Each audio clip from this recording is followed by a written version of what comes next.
হযরতে হালিমা আমার নবীকে নিয়ে বেরিয়ে যাচ্ছে। উটের সামনে এসে যেমনি পৌঁছেছে, উটটাতে দাই হালিমা শুধু একটু মাত্র টাচ করেছে।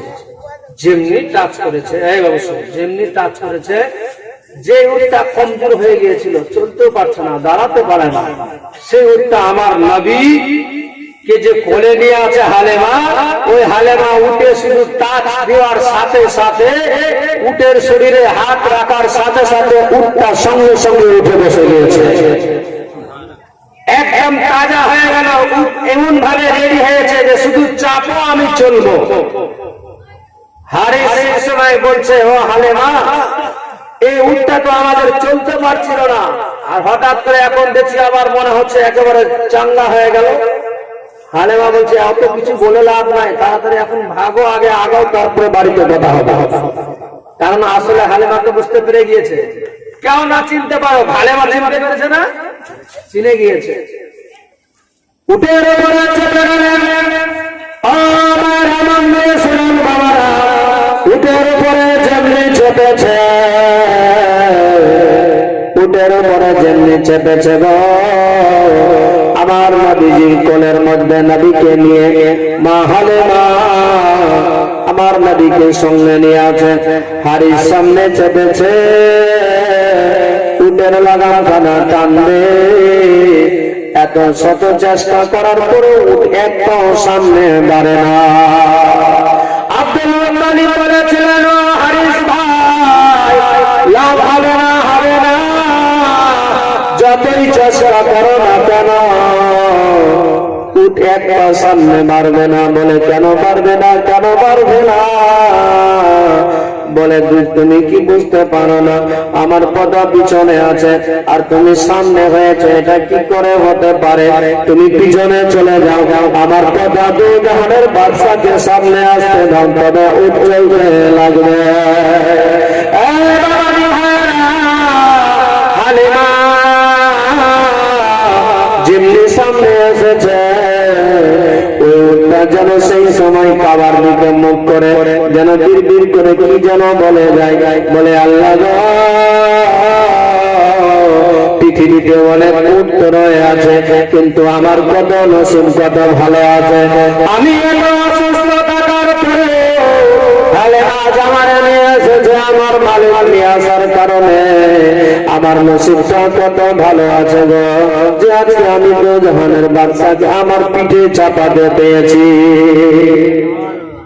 আমার আল্লাহ, তুমি আমার এত শক্তি দাও, এত পাওয়ার দাও, যেন আমি দ্রুত গতিতে চলে যেতে পারি তাই শহরে, তাই নগরে। ওই উটটা চলতে লাগলেন বাবা, দ্রুত গতিতে সা সা করে চলে যায়। যে মহিলাগুলো, যে নারীরা মক্কা থেকে বাচ্চাদেরকে নিয়ে চলে গিয়েছিল, দেখা যায় ওই হালেমা যে উটটা চলতে পারছিল না, সেই উটটা এত দ্রুত গতিতে জায়গায় ওই মহিলারা যারা আগে গিয়েছিল তাদেরকে ওভারটেক করে হালেমার উটটা বার ফেলে গেল।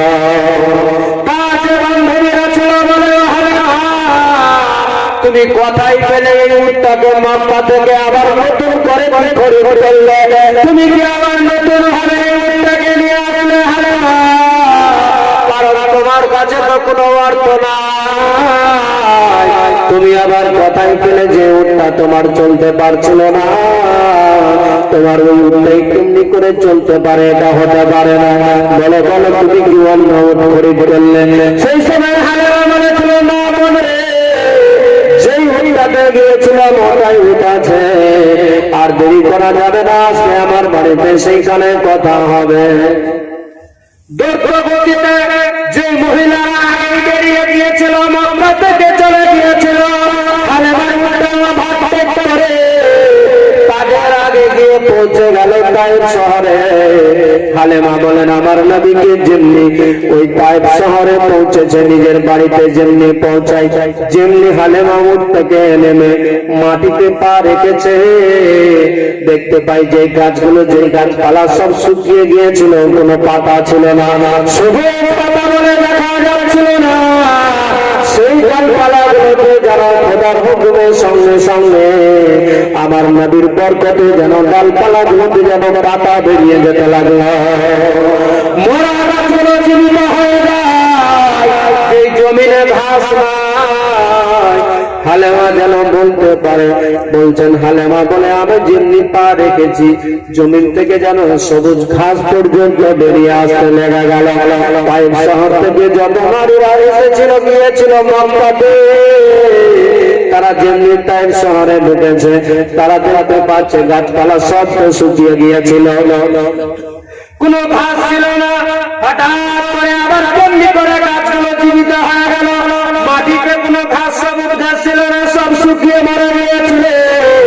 আবার ঘাস পর্যন্ত দেখা যায়, কেউ না বুঝতে পেরে সবাই থেকে গেল। রাত্রিবেলায় বলে হালেমা রাত্রিবেলায় আমার নবীকে নিয়ে নিজের ঘরে আছেন বাবা, আমার মায়ার নবী দয়ার নবীকে নিয়ে এসেছে, তার বরকতে এমন বরকত দিতে লেগেছে যেই ছাগলগুলো হালেমার বাড়িতে ছিল সেই ছাগলের বাচ্চাগুলো ছাগলগুলো পর্যন্ত চলতে পারছিল না, ভালোভাবে দাঁড়াতেও পারছিল না, কারণ এত অসুস্থ হয়ে গিয়েছিল। কারণ দেখবেন বাবা, একটা মানুষ যদি না খেয়ে থাকে, যদি কিছুই না খায়, তাহলে শুধুমাত্র যদি খালি পানি পান করে, তো আল্লাহ যদি চায় তাহলে সে 7টা দিন বাঁচতে পারে। কিন্তু ওই ছাগলগুলো ছিল না পানি, না কোনো ঘাস, না কিছু খাওয়া, বড় অভাব ছিল, সব শুকিয়ে গিয়েছিল, যার জন্য ছাগলগুলো ভেড়াগুলো সব কমজোর হয়ে গিয়েছিল, একটা উঠতেও পারে না। কিন্তু আমার নবী যেমনি গিয়ে পৌঁছেছে, আমার নবীর বরকতে ওই ছাগলগুলো পর্যন্ত সুস্থ হয়ে গেল। শুধু তাই নয়, হালেমা বলে আমার ছাগলগুলো এত সুস্থ হয়ে গেল যে ছাগলের স্তন থেকে দুগ্ধ দিয়ে দিয়ে বালতি পর্যন্ত যত আমার বাড়িতে আছে বর্তন, সব বর্তনগুলো আমি ভরে কমপ্লিট করে নিয়েছি। সবাই জানতে পেয়ে গেল যে হালিমা এমন একটা সন্তান নিয়ে এসেছে, যার কারণে আজকে সব জায়গাতে সবুজ ঘাস দেখা যাচ্ছে। আজকে তিনার বরকতে গাছপালাগুলো পর্যন্ত সবুজ হয়ে গিয়েছে। ওই হালেমার কাছে যাবে বলে, হালেমার কাছে পৌঁছাবেন বলে, কিন্তু রাত্রিবেলা রাত্রি হয়ে গিয়েছে। দেখতে পাওয়া যায় যত টাইপনগরের পাইপ শহরের নারীরা ছিল, রাত্রিবেলায় যেন দেখতে পাচ্ছে যে হালেমার বাড়িতে একটা লালটিন জ্বালাবারও কিছু ছিল না, একটা প্রদীপ, একটা চেরাগ জ্বালাবে তারও সমান তেল ছিল না।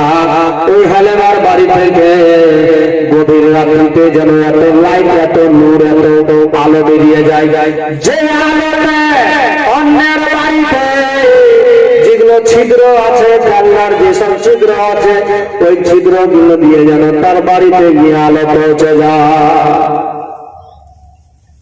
যেমন ধরেন ঘর আছে, তো যার জানলা দরজা সব লাগানো আছে, এই লাইট জ্বলছে, লাইটের আলোটা জ্বালানো ভেতরে যাবে। হালেমা আমার নবীজিকে নিয়ে বাড়িতে রেখেছে। পাশের বাড়ির মহিলারা বলে যে হালেমার বাড়িতে কিছু নাই, অর্থ নাই, পুঁজি নাই, কিছু নাই, একটা লালটিন তো ধরে দূরে থাকে, একটা চারাক জ্বালাবার মতো বাড়িতে তেল নাই, সে হালেমার বাড়িতে এত আলো, এত আলো, তার আলোতে আমার বাড়ি পর্যন্ত আলোকিত হয়ে যায়। তাদের বড় হিংসা হয়ে গেল। কয়েকজন সকালবেলা কিছু থাকে মহিলা বিনা কারণে শুধু ঝগড়া করে, আমি বলবো না এখানকার আমার মা বোনেরা অনেকে ভালো আছে, এরা ঝগড়া করে না, কিছু জানে না, আর যদি ঝগড়া করে তাহলে থামা যাবে না, তাই না? ইয়েতে মিল্কিতে গত 28 তারিখ থেকে শুরু হয়েছিল, 28 থেকে নিয়ে একেবারে 12 পর্যন্ত প্রায় 15 দিন টানা ওই মিল্কিতেই ছিলাম, প্রোগ্রাম চলছিল। তো একটা নতুন পাড়া, নতুন টলা আছে, কি জায়গাটার নাম বলে, গোপীটলা, হ্যাঁ, গোপীটলা আছে। তো ওই জায়গাতে 7 দিনের জীবনী চলছিল। তো ওইখানে যে বাড়িতে আছে, একটা মেম্বারের বাড়িতে, তো ওই প্রধানের বাড়িতে আছি, পাশে দ্বিতীয় দিনে মনে হয়, হ্যাঁ দ্বিতীয় দিনে হবে, এমন ঝগড়া লেগেছে রে বাবা, হাই রে ঝগড়া, চলছে তো চলছেই, থামার কোনো নাম নেই না, কোনো মতেই থামা যায় না। আমি সময় আবার দেখছি যখন সহ্য করতে পারছি না, জানলা লাগাচ্ছি, দরজা লাগাচ্ছি, সব দিক দিয়ে সব লাগার চেষ্টা করেছি, কিন্তু তা কি আর হয়? এত আওয়াজ হচ্ছে, এমন এত চিৎকার হচ্ছে, প্রায় ঘন্টা দেড়েক চললো, 1-1.5 ঘন্টা ধরে একই রকম চলছে। চলতে চলতে চলতে একটু থামলো, তারপরে জাল সাহেব বললাম একটু, তারপরে ভাবছি যে এরে বাবার, কারণ 2টা দিন হয়েছে, এখন আরো 5-6টা দিন বাকি আছে, আর যদি এমনি ডেলি ডেলি ঝগড়া চলে থাকতে পারবো, যার জন্য একটু বললাম। তারপরে দিন থেকে আর কোনো ঝগড়া নাই, চুপ হয়ে গেল। কিছু মহিলা থাকে যে বিনা কারণে শুধু ঝগড়া করে। সেই দিনে হালেমা ছাগল গুলোকে নিয়ে দেখছে যে আমার বাড়িতে কয়েকটা দিন কেটেছে, কয়েকদিন ধরে তারা চেষ্টা করছে যে হালেমার সঙ্গে ঝগড়া করতে হবে, কারণ রাত্রিবেলা করে সেই এমন আলো জ্বালাচ্ছে, এমন লাইট জ্বালায় যে আমাদের বাড়িতে ডিস্টার্ব হচ্ছে। এত বেশি পয়সা হয়ে গেছে নাকি? কিন্তু হালেমা কি করতেন, আমার নবীজিকে আর হালেমার নিজের বাচ্চাদেরকে ঝুলনার মধ্যে ঝুলিয়ে ঘরের মধ্যে তালা মেরে চলে যেতেন ছাগল চড়াতে জঙ্গলের মধ্যে। এ ভাই শুনেন, ভাই এদিকে দেখো, এদিকে, কারণ আমি চোখ বন্ধ করে বলছিলাম, চোখ খোলা আছে, হ্যাঁ একটু মন দিয়ে দেখো, এদিকে ভালো হবে।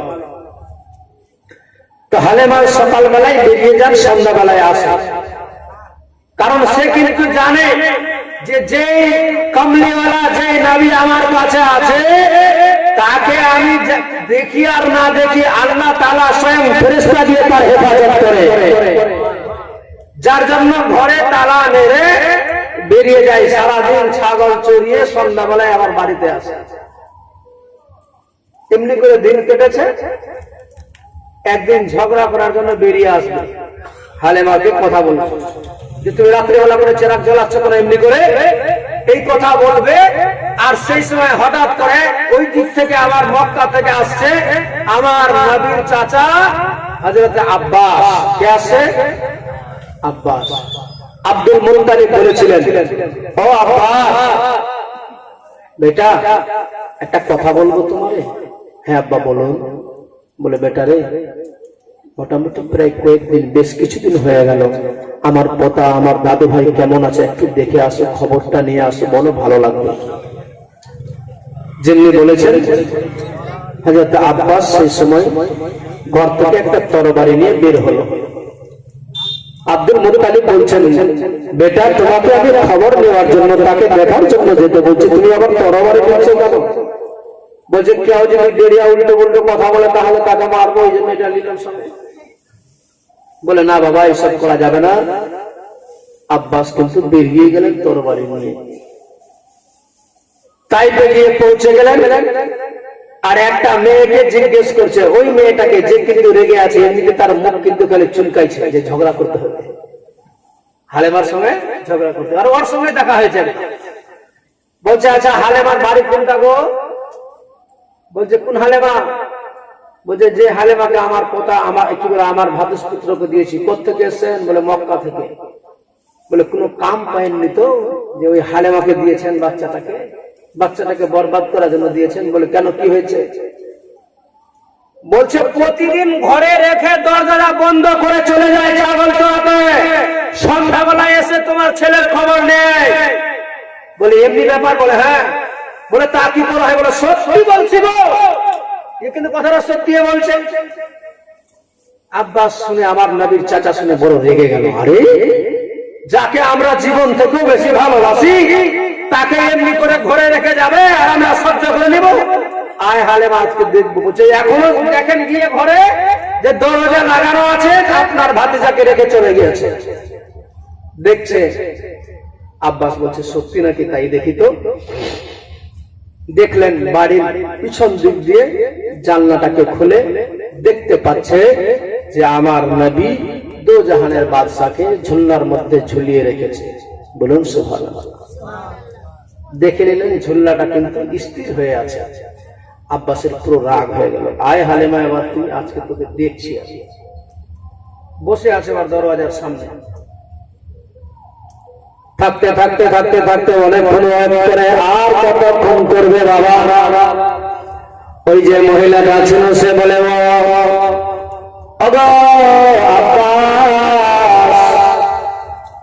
আমি জানি না আজকে হয়তো সে আর আসবে কি আসবে না, আপনার ব্যাপারে সে হয়তো জেনে গিয়েছে, কারণ সে যে কষ্ট দেয় আপনার ছেলেকে, সে যে কষ্ট দেয় আপনার ভাতৃপুত্রকে, সে হয়তো বুঝতে পেরে গিয়েছে, যার জন্য হয়তো আসবে না। আমার নবীর চাচা বলে আমি যতক্ষণ পর্যন্ত তার সঙ্গে কথা বলবো না আমিও ফেরত যাব না, যার জন্য দরওয়াজার সামনে বসে আছে। বসে থাকতে থাকতে সন্ধ্যা নাগাদ সূর্য যখন ডুবে, সেই সময় হালেমা ওই ছাগলগুলোকে নিয়ে, মেষ ছাগলকে নিয়ে এক পা দুই পা করে বাড়ির দিকে আসে। হঠাৎ করে বাবা দূর থেকে যেন নজর পড়ে গেল, কি যেন আমার দরওয়াজার সামনে একটা পুরুষ মানুষ যেন বসে আছে। তাই হালেমার সামনে দিকে এক পা দুই পা করে বাড়তে বাড়তে বাবা রে যেমনি এসে নিকটে পৌঁছেছে। বলে কি আছে? আমি তো আপনার চিনি না, আপনি কেন আমার দরওয়াজার সামনে এমনি দাঁড়িয়ে আছে? বলে আমাকে চিনতে হবে না, তুমি কি জানো না? তুমি আজকে ভালোভাবে চিনে যাবে, ভালোভাবে জেনে যাবে। বলে কি গো তুমি কে আছো? বলে আজকে তুমি যারে রেখেছো ঘরের মধ্যে বন্দি করে, যারে রেখেছো ঝুলার মধ্যে ঝুলিয়ে, আমি তারই চাচা আছে, আমার নাম হলো আব্বাস। হ্যাঁ তো আপনি ভালো করেছেন, এসেছেন তো ভালো কথা। হযরত আব্বাস সেই সময় বলে হালেমা তুমি আমার ভাতৃপুত্রকে এমন করে কষ্ট দিতে পারো না, এমন করে দুঃখ দিতে পারো না। হালেমা বলেন কেন গো, কি কষ্ট দিয়েছি, কি দুঃখ দিয়েছি? বলে জেনে আবার না জানার ভান করছো তুমি। বলে আসলে বুঝতে পারছি না আপনি কি বলতে চাচ্ছেন, বলুন না আপনি। বলে আমার ভাতৃপুত্রকে ঘরে রেখে কেউ নাই তার পাশে, ঝুলনাটা ঝুলাবে তাও নাই কেউ তার পাশে, আর তুমি আমার ভাতৃপুত্রকে, আমার কলেজার টুকরা ছেলেকে ঘরের মধ্যে এমনি করে বন্দী করে রেখে চলে যাও সারাদিনের জন্য। ওই ঢাকায় হালেমা, সাদিয়া হালেমা বলে আমার নবীর চাচা, দাদা গো সত্যি বলি আপনার ভাতৃপুত্র আমার নবী মুস্তাফা আপনার কলেজার টুকরার ঝুলনাটা সবসময় ঝুলতে থাকে, ঝুলনাটা কোনো সময় স্থির থাকে না। বলে আমি নিজের চোখে দেখেছি ঝুলনাটা বন্ধ ছিল। বলে চলেন তাহলে প্রমাণ হয়ে যাবে। সেই সময় তাই হালেমা বলেছিলেন যদি না হয় তাহলে আমি যা হয় আমার সাজা দিয়ে দিও না, আমি সেটাই মেনে নিব। যেমনি এই কথা বলেছে আব্বাস সেই সময় বলে হালেমা এবার তুমি তাহলে মৃত্যুর জন্য রেডি হয়ে যাও, কারণ তোমার আর জীবন বাঁচবে না, তুমি মারা যাবে। এবার তোমাকে মরতেই হবে, তোমার কোনো রেহাই হবে না। বলে কেন কেন? বলে আমি নিজের চোখ দ্বারা যা দেখেছি সেটাই আমি এখন আবার দেখতে পাবো। তাড়াতাড়ি করে দুয়ারটা খোলো, দরওয়াজা খোলো। সেই সময় হালেমার সামনে দিকে আগায়, দরওয়াজার মধ্যে চাবি, তালার মধ্যে চাবিটা ভরতে যাবে গো। সেই সময় তাই হালেমার চাবিটা ভরতেই আছে, আর আমার আল্লাহ তাআলা জিবরিল আমিনকে বলে জিবরিল, যে জিবরিল সিদরাতুল মুনতাহাতে বসেছিল বাবা, সেই জিবরিল আমিনকে বলে ও জিবরিল দেরি করা যাবে না, যা যা তাড়াতাড়ি করে জিবরিল আমার নবী যেই ঘরের মধ্যে আছে, যে হালেমার ঘরে আছে গো, সেই ঝুলনাটাকে একটু ঝুলিয়ে দাও, ভালোভাবে হিলিয়ে দিয়ে আসো। সুবহানাল্লাহ।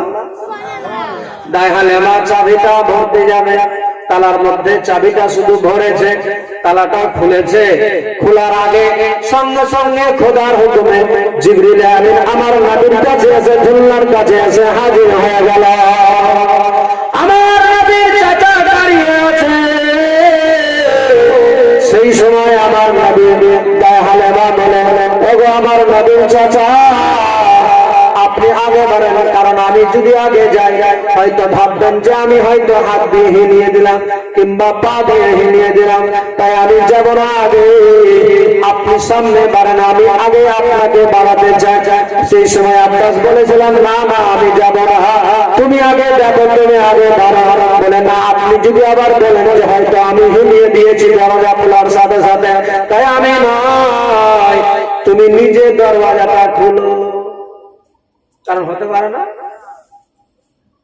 হয়তো মনে ভাববে যে আমি ঢুকলাম, ঢুকার সাথে সাথে হিলিয়ে দিলাম, তো তুমি নিজে ঢুকো, নিজে খুলো, নিজে দেখো। জিবরিল আমিন এসে পৌঁছে গেছে, ঝুলনাটাকে ঝুলিয়ে দিল। সেই সময় আমার নবী বলছেন, ও জিবরিল, আমারটা শুধু ঝুলালে হবে না, হিলালে হবে না, আমার যে দুধ ভাই আছে তারটাও হিলিয়ে দাও। বলে ইয়া রাসূলুল্লাহ, ইয়া হাবিবাল্লাহ, নবী গো, আল্লাহ তাআলা আপনাকে আমাকে আপনার ঝুলনাটাকে হিলাতে পাঠিয়েছে। সেই সময় আমার নবী বলে, ও জিবরিল, তুমি কি খোদাকে দেখেছো? বলে না, দেখি নাই। আমার নবী বলে, ও জিবরিল, আজকে যে নবীর ভালোবাসাতে তোমাকে পাঠিয়েছে সেই নবী তোমাকে বলছে আমার দুধ ভাইয়ের ঝুলনাটাকে হিলিয়ে দিতে হবে। সঙ্গে সঙ্গে জিবরিল আমিন আমার নবীর দুধ ভাইয়ের ঝুলনাটাকে হিলিয়ে দিল। আমার নবীর চাচা হযরত আব্বাস দরওয়াজাটা খুলে দিল। যেমনি খুলেছে দেখছে ঝুলনা দুটাই ঝুলতে আছে। বলুন সুবহানাল্লাহ। হালেমা, এ হালেমা, এ হালেমা, আমি কি দেখছি এটা গো? বলে কি হলো? বলছে ঝুলনা তো ঝুলছিল না, আমি দেখেছি নিজের চোখ দ্বারা। কখন দেখলে? বলে একটু আগে আমি পিছন দিক দিয়ে জানলা খুলে দেখেছি, সেই মুহূর্তে ঝুলনা বন্ধ ছিল, আমার হিলছিল না, ডুলছিল না। আমি দরজা খুলে দিচ্ছি, আবার ঝুলনা ঝুলছে। বলে ও নবীর চাচা শোনো, শুধু এখন নয়, আমি কি আমার দিয়েই নবী তোমার চাচা, তোমার ভাতুষপুত্র, তোমার জানের জান জেনে যায় তোমরা সন্তানের প্রতি আমার কি দয়া নাই? আমার কি মায়া নাই? মায়া সবই আছে। আমি এই জন্য ছেড়ে যাই তাকে যে প্রতিদিনই প্রতিটা মুহূর্তে আমি দেখতে পাই, আমি যখন কাজে ব্যস্ততার মধ্যে থাকি তখন এসে আবার দেখি ঝুলনাটা ঝুলতেই থাকে। তাতেই আমি বুঝতে পেরে যাই যে এই ঝুলনাটা আল্লাহর ফেরেশতারা, আল্লাহ তাআলা ফেরেশতা দিয়ে ঝোলাতে থাকে যেন আমার নবীর কষ্ট না হয়। শুধু তাই নয়, ও আব্বাস, ও দাদা, ও দাদু, দাদা ভাই শুনুন, আমি দেখেছি নিজের চোখ দ্বারা।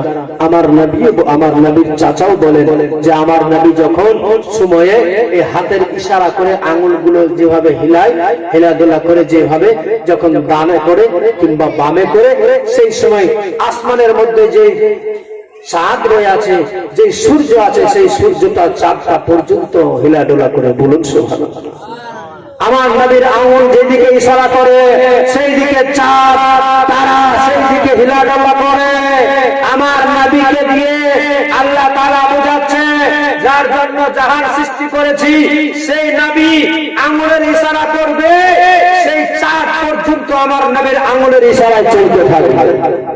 যে নবী আমার বড় হয়ে ইশারা করেছিলেন দুখণ্ডিত হওয়ার চাঁদ দুটুকরো হয়ে যাও, সেই চাঁদ দুটুকরো হয়ে গিয়েছিল বাবা।